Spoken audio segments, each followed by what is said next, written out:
अस्सलामु अलैकुम वरहमतुल्लाहि वबरकातुह। बिस्मिल्लाहिर्रहमानिर्रहीम नहमदुहु व नुसल्ली अला रसूलिहिल करीम व अला आलिहि व अस्हाबिहि अजमाइन अम्मा बाद। मोहतरम भाइयों, बुजुर्गों, दोस्तों, पिछले दो वीडियोस में हम आपको ये समझाने की कोशिश कर रहे हैं कि देखो, मस्जिद इबादत की जगह है। मस्जिद में कुरान की तालीम दो, हदीस की तालीम दो। मस्जिद में मसाइल बयान होना चाहिए। मस्जिद के अंदर कौम के डेवलपमेंट के काम करो। पिछले वीडियोस में भी मैंने बताया हूं, अगर आपको मस्जिद को सोशल कामों के लिए इस्तेमाल करना है, एक जुमा में डॉक्टर साहब को, एक जुमा में एडवोकेट साहब को, एक जुमा के अंदर लेक्चरर साहब को, इंजीनियर साहब को, साइकाइट्रिस्ट साहब को, ऐसे एक्सपर्ट्स को बुलाओ और ये सोशल बयानात भी मस्जिद में होने दो।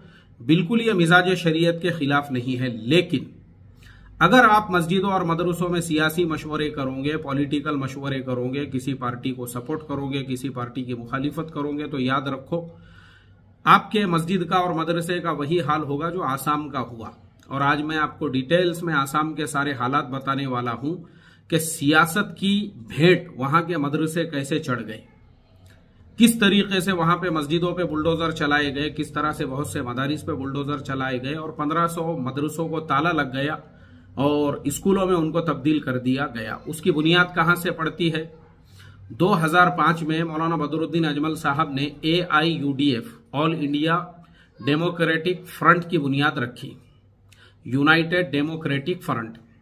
अब all India United democratic front की जो उन्होंने बुनियाद रखी, उसका भी एक मकसद था। उनका मकसद ये था कि 2005 में कांग्रेस की गवर्नमेंट थी, स्टेट में भी कांग्रेस की गवर्नमेंट थी और सेंट्रल में भी कांग्रेस की गवर्नमेंट थी।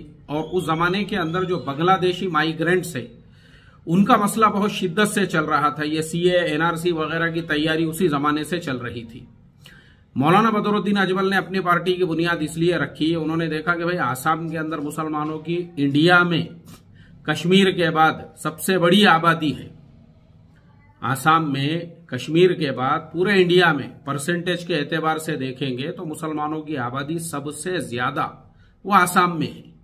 उन्होंने कहा कि फिर हम कोई ऐसी पार्टी बनाते हैं कि मुसलमान खुद अपने नुमाइंदों को चुनेंगे, उनको असेंबली में भेजेंगे, पार्लियामेंट में भेजेंगे, हम अपनी आवाज वहां पे जाके बुलंद करेंगे।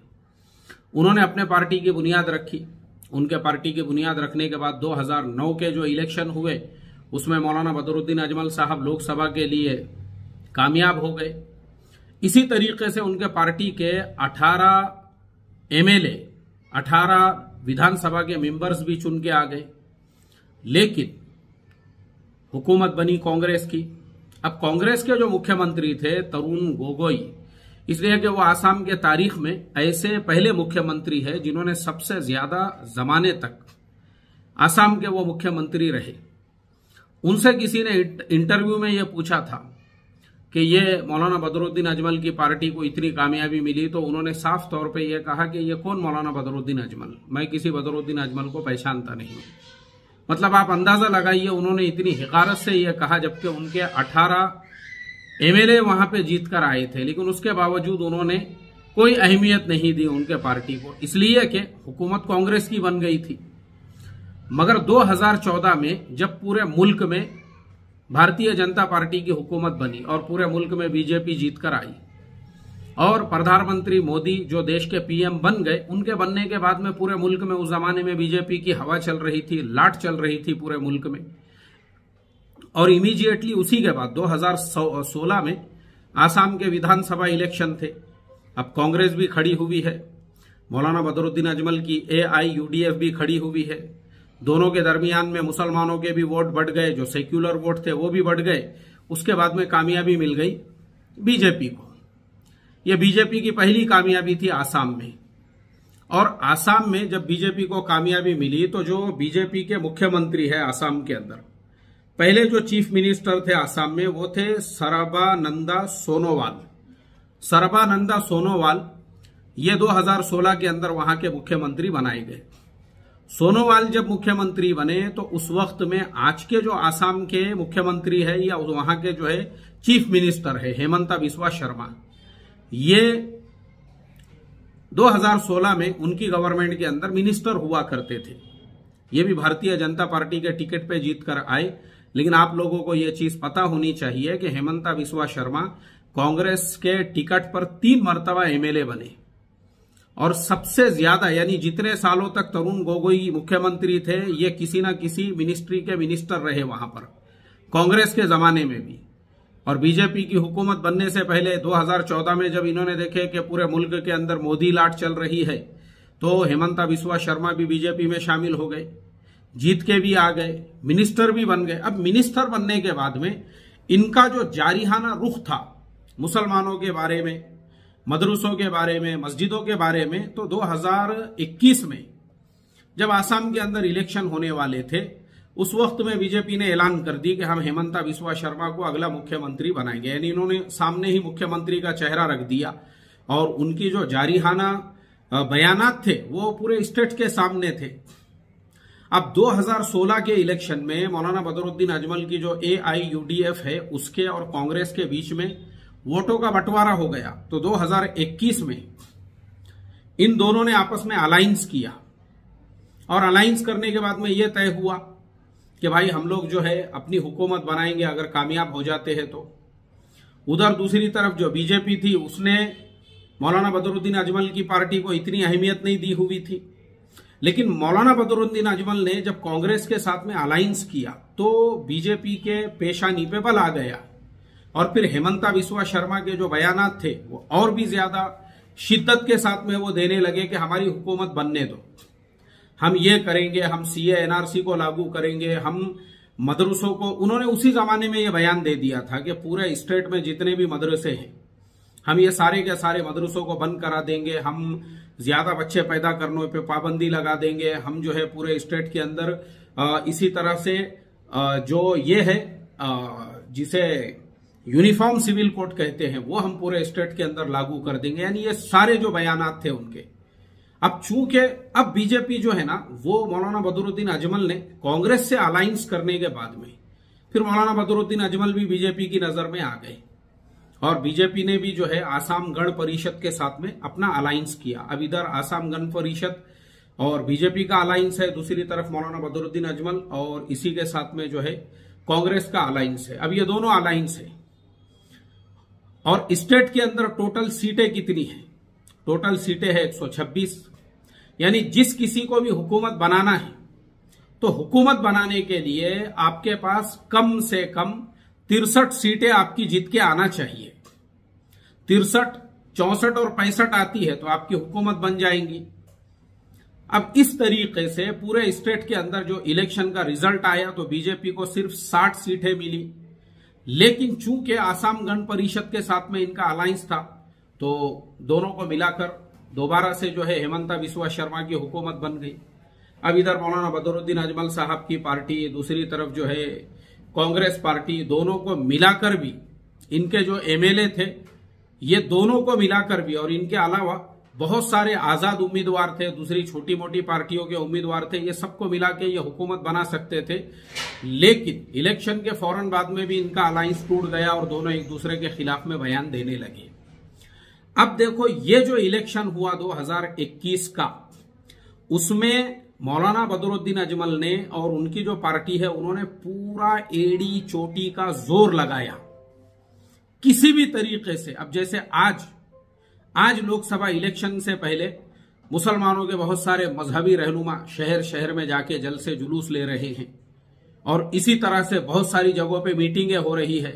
जो मैंने पिछले 2 वीडियो चैनल पे अपलोड किया वो इसी मकसद के लिए, आपको समझाने के लिए, आप डरो मत किसी से। मुल्क में किसी की भी हुकूमत बनने दो, मुल्क चलता है कॉन्स्टिट्यूशन पर, लेकिन आप उसके लिए मस्जिदों में मशवरे क्यों कर रहे हैं? और यही गलती मौलाना बदरुद्दीन अजमल साहब के से हुई 2021 के इलेक्शन से पहले।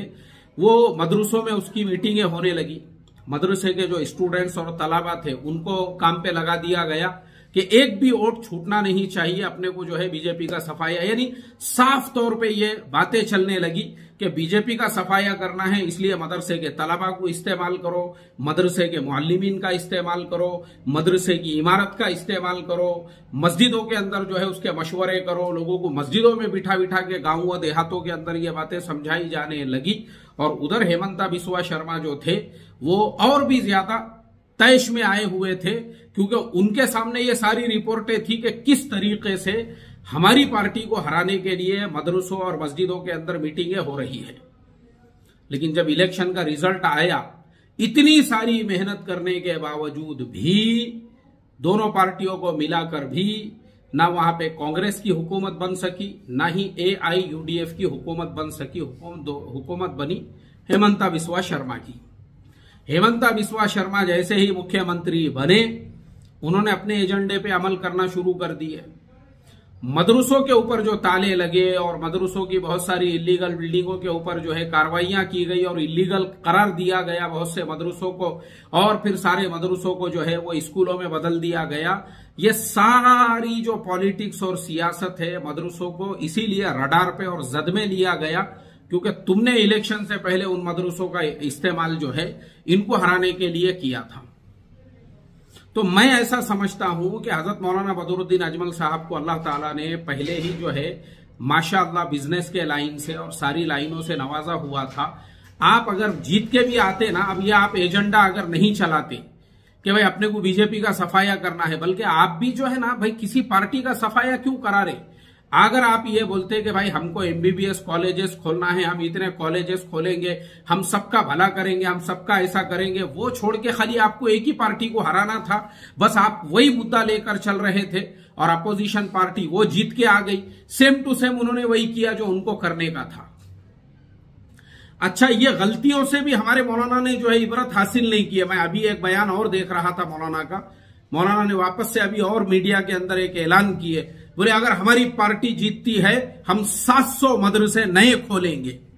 अरे मौलाना, मदरसों की बात मत करो, आप ये बोलो कि अगर हमारी पार्टी जीतती है हम गांव गांव में स्कूल खोलेंगे, हम कॉलेजेस खोलेंगे, हम मेडिकल कॉलेज खोलेंगे, हम ITI के कॉलेजेस खोलेंगे, हम गांव गांव में बड़े हॉस्पिटल्स बनाएंगे, हम डेवलपमेंट करेंगे। अरे आप भारत में हो, आप इंडिया में हो, यहां आपको सारे समाजों के डेवलपमेंट की बात करना पड़ेगी। आप अगर किसी एक मजहब को, एक धर्म को, एक समाज को पकड़ के लेकर चलोगे ना, तो इसका मतलब यह है कि आप दूसरे समाज को ऑटोमेटिकली भड़काने का काम कर रहे हो। ऐसे बयानात अगर आप देंगे ना, तो आपको आप ये सोच रहे हैं कि भाई मुसलमानों के वोट नहीं फूटना चाहिए, ठीक है नहीं फूटेंगे, लेकिन दूसरी कौमें, दूसरे समाज जो है वो तो यूनाइटेड और मुत्तहिद होंगे और वो एकजुट होकर एक ही पार्टी को वोट देंगे। वो ये कहेंगे कि भाई इनको वोट देके फायदा क्या है, अगर इनको हम MLA MP बनाते हैं, इनको तो मदरसे बनाने का है। अब मदरसे बनने से हमारा क्या फायदा है?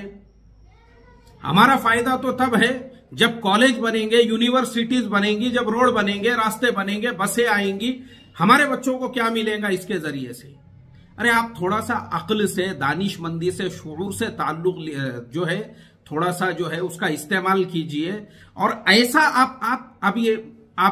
आप इनसे इबरत हासिल कीजिए कि बैरिस्टर असदुद्दीन ओवैसी साहब से कम उनसे तो इबरत हासिल करो। आप, उनकी भी पार्टी है, लेकिन उन्होंने क्या काम किए आप हैदराबाद में जाकर देखो। ओवैसी हॉस्पिटल के अंदर 100 रुपये में लोगों का एक्सरे हो जाता है, 150 रुपये में CT स्कैन निकाल देते हैं, 200 रुपये के अंदर जो है सारे टेस्ट हो जाते हैं, 1000 रुपये में MRI हो जाता है, मुफ्त में, फ्री में डिलीवरी वगैरह, ये सारी चीजें 24 घंटे हॉस्पिटल उनका ओपन है, खुला हुआ है लोगों की खिदमत के लिए। खिदमत के काम वो कर रहे हैं। ऐसा करो ना आप, वो किसी एक समाज की बात नहीं करते हैं, उन्होंने सबके लिए खोला हुआ है। उनके दूसरे MP देखो आप, इम्तियाज जलील साहब औरंगाबाद में, अभी मैंने कई हमारे दूसरे समाज के जो भाई हैं, जैसे हमारे मराठा समाज के, हिंदू समाज के कई लोगों के इंटरव्यू देखा। वो लोग ये कहते हैं कि हमको इम्तियाज जलील साहब को ही वोट देना है अभी लोकसभा के इलेक्शन में। क्यों देना है?